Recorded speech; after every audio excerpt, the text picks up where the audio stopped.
உறவுகளை வைத்தும் நம் மிகுந்த யார் மேலாவது அன்பு வைத்திருந்தால், அவர்கள் துன்மார்க்கராய் இருந்தால், அவர்களை பயன்படுத்தி நம்மை வீழ்த்த சாத்தான் சதி போடுவான். அதனால் அதை புரிந்து கொண்டு அதிகமாய் யாரிடமும் நெருக்கமாய் இல்லாமல், மிக நெருக்கமாய் இருக்கக்கூடாது. கர்த்தரிடத்தில் மட்டுமே மிகவும் நெருங்கி வாழ வேண்டும்.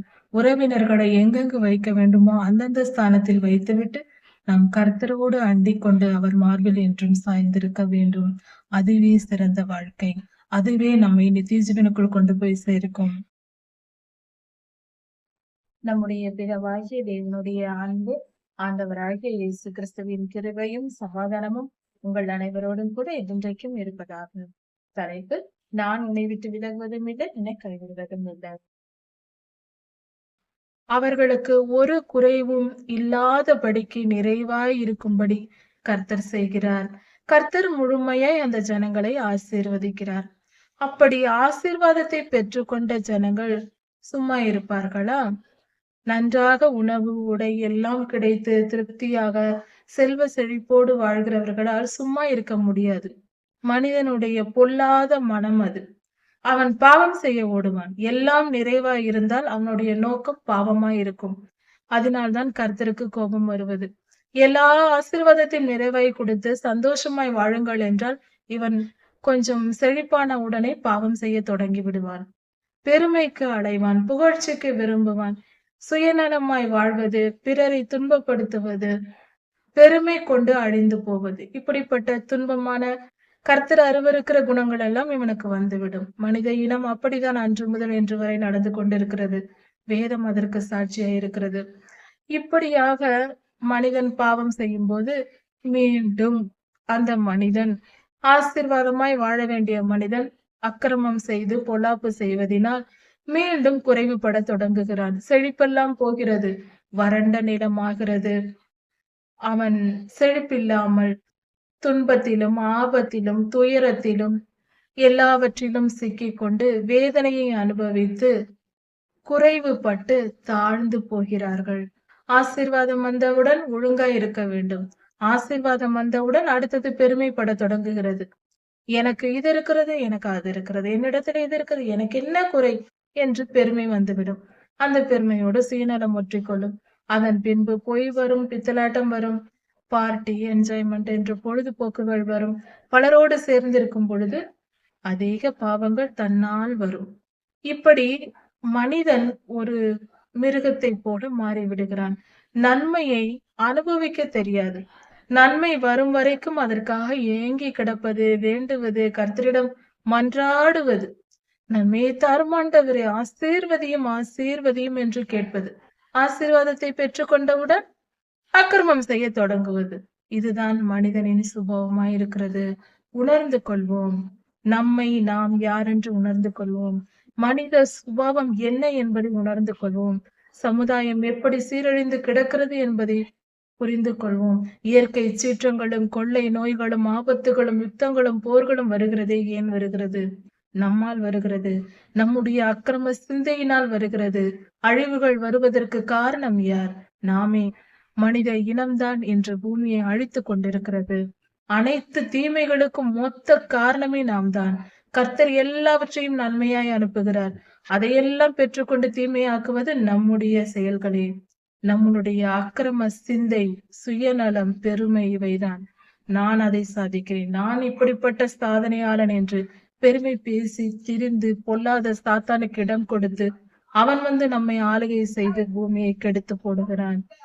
யுத்தங்களும் போர்களும் வருவதற்கு காரணம் இதுதான். மனித இனத்தின் அக்கிரம சிந்தை. அதை விட்டு மனம் திரும்புவோம்.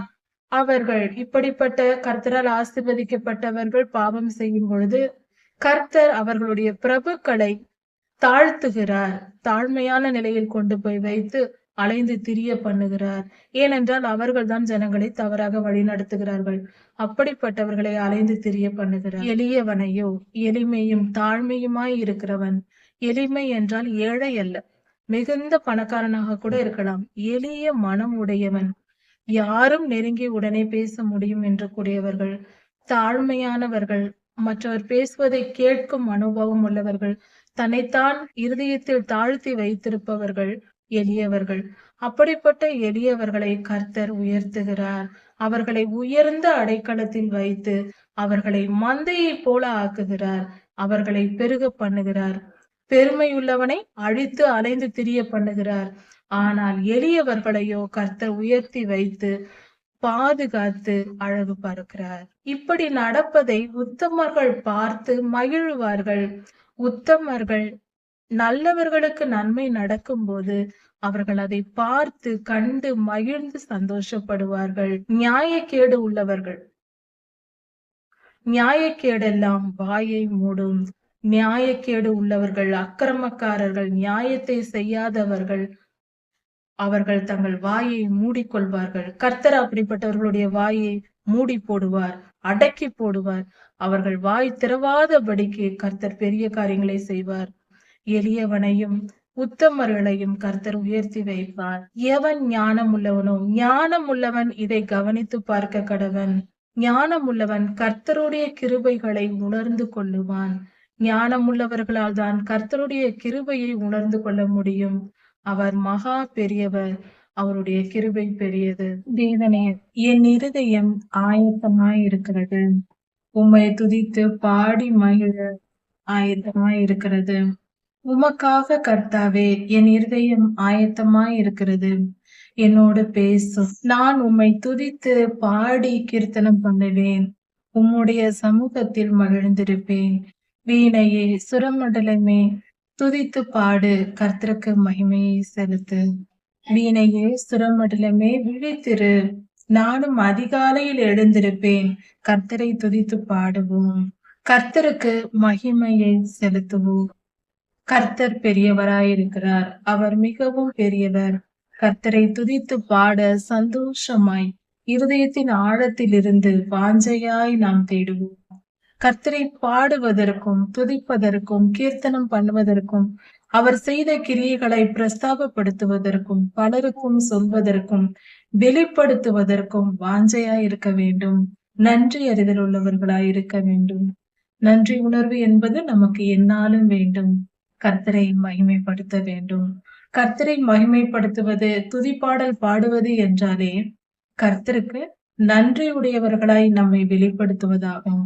கண்டிப்பாக இதை செய்ய வேண்டும். உம்முடைய கிருபை வான மண்டலங்கள் அளவுக்கு இருக்கிறது சொன்ன அந்த அளவுக்கு உயர்ந்திருக்கிறது.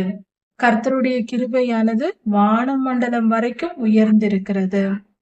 கர்த்தருடைய மகிமை, கர்த்தருடைய சத்தியம் மேக மண்டலங்கள் வரைக்கும் உயர்ந்திருக்கிறது. அவருடைய நீதி சத்தியமான வார்த்தைகள் மேக மண்டலம் வரைக்கும் உயர்ந்திருக்கிறது என்று சொல்லும் பொழுது மிக உயர்வான காரியங்களை கர்த்தர் செய்கிறவர். கர்த்தருடைய வார்த்தையின் ஆழமானது, அதன் பொருளானது மிக மிக உயர்ந்தது. கர்த்தர் ஒரு காரியத்தை, அதாவது மனிதர்களுடைய வார்த்தையை நாம் சொல்லும் பொழுது அர்த்தமற்ற வார்த்தை என்று சிலரை சொல்லுவோம். சிலர் சொல்லுவது ஆழமான அர்த்தமுள்ள வார்த்தைகளாய் இருக்கும். அதுபோல கர்த்தருடைய சத்தியமானது, கர்த்தருடைய வார்த்தையானது மேக மண்டலம் வரைக்கும் உயர்ந்திருக்கிறது என்று சொன்னால் அது மிக மிக கருத்து செறிந்ததாகவும் பல பரிமாணங்களில் பொருள் தரக்கூடியதாகவும் அவருடைய வார்த்தைகள் இருக்கிறது. அது நிச்சயம் நிறைவேறும். அதன் பலன், அதனுடைய வல்லமை, அந்த வார்த்தை செய்கிற செயல்கள் மிக பெரியதாய் இருக்கும். மேகத்தை கூட அசைக்கக்கூடியதாய் இருக்கும். அதாவது கர்த்தருடைய வார்த்தையின் வல்லமை மிக மிக உயர்ந்தது. ஒரு உதாரணத்திற்கு, கர்த்தருடைய சத்தியம் மேக மண்டலம் வரைக்கும் உயர்ந்திருக்கிறது என்றால், கர்த்தருடைய சத்தியம் என்பது வார்த்தை, உண்மையுள்ள தேவன். அவர் உண்மையான வார்த்தையை பேசுபவர். அவருடைய வார்த்தையின் அவர் இப்பொழுது மனிதனை நோக்கி அவர் சொல்லுகிறார், ஒரு தேசத்தை குறித்து, உனக்கு மழையை தருவேன், நீ செழிப்பாவாய் என்று சொல்லுகிறார். இது கர்த்தருடைய வார்த்தை என்னும் சத்தியம். அப்படி அவர் சொல்லிவிட்டால் அந்த தேசம் செழிப்பாய் இருக்கும். அந்த தேசத்தில் உள்ள மனிதர்கள் ஒவ்வொருவரும் செழிப்பாய் இருப்பார்கள். அது நீண்ட காலம் இருக்கும். அவர்களுடைய செழிப்பு என்பது பொருளாதாரத்தில் செழிப்பாய் இருப்பார்கள். எல்லா விதங்களிலும் ஞானத்தில் செழிப்பாய் இருப்பார்கள். ஞானத்தில் சிறந்தோங்குவார்கள். அவர்களுடைய வாழ்க்கை முறைகள் செழிப்பாய் இருக்கும். வெறும் பணம் பொருள் மட்டுமல்ல, மனதின் ஆரோக்கியம் செழிப்பாய் இருக்கும். மனதின் ஆரோக்கியம், உடல் ஆரோக்கியம் மற்றும் அவர்களுடைய சிந்தனை தெளிவுகள் ஞானமான மனமுடையவர்களாய் இருப்பார்கள். இருதயத்தில் ஞானம் நிறைந்திருக்கும். பலருக்கு நன்மை செய்கிறவர்களாய் இருப்பார்கள். இப்படி பலவிதமான செழிப்புகள் அவர்களுக்கு இருக்கும். இதுதான் கர்த்தருடைய வார்த்தையின் ஆழம். மேகமண்டலம் வரைக்கும் அவருடைய வார்த்தை என்னும் சத்தியம் உயர்ந்திருக்கிறது என்றால் அதுதான். அது மிகவும் செயல்படக்கூடியது. அதாவது இந்த கெமிக்கலில் சொல்வார்கள் கான்சென்ட்ரேட்டட் அண்ட் டைல்யூட்டட் என்று. மனிதனுடைய வார்த்தைகள் எல்லாம் டைல்யூட்டட் கெமிக்கல் போன்றது. ஒரு ஆசிட் எடுத்துக்கொண்டால் டைல்யூட்டட் ஆசிட் என்றால் அது அந்த அளவுக்கு செயல்படாது, லேசாக தான் செயல்படும். ஆனால் கான்சென்ட்ரேட்டட் ஆசிட் என்றால் அது மிக வல்லமை உடையதா இருக்கும். சாதாரணமாக சல்பூரிக் ஆசிட் கான்சென்ட்ரேட்டடாக இருந்தால் சாதாரணமாக வைத்தாலும் அது புகைந்து கொண்டே இருக்கும். நம் கைகளில் எங்கேயாவது பட்டால் அது நம் எலும்புகளை கூட ஊடுருவி கீழே இறங்கிவிடும். உள்ளங்கையில் வைத்தால் கீழே அடிப்பக்கத்தில் இறங்கி வந்துவிடும். அந்த அளவுக்கு அது வல்லமையுடையது. அது போல கர்த்தருடைய வார்த்தை என்னும் சத்தியமும் மகா வல்லமையுடையது, செயல்படத்தக்கது. கர்த்தாவே, நீர் வானங்களுக்கு மேலாக உயர்ந்திரும். வானங்களை விட நீர் உயரத்தில் இருக்க வேண்டும் சுவாமி. வானம் என்று சொல்லும் பொழுது யூனிவர்ஸ்க்கு மேலாக என்று சொல்லலாம். வானம் என்பது நாம் பார்க்கிற மேகக்கூட்டம் இருக்கிற இடம் மட்டுமல்ல, யூனிவர்ஸ் என்றும் சொல்லலாம். யூனிவர்ஸ்க்கு மேலாக நீர் உயர்ந்திருக்க வேண்டும் சுவாமி. உமது மகிமை பூமி அனைத்தின் மேலும் உயர்ந்திருப்பதாக. கர்த்தாவே, உம்முடைய மகிமை, உம்முடைய புகழ்ச்சி இந்த பூமியை விட உயர்வாய் இருக்க வேண்டும்.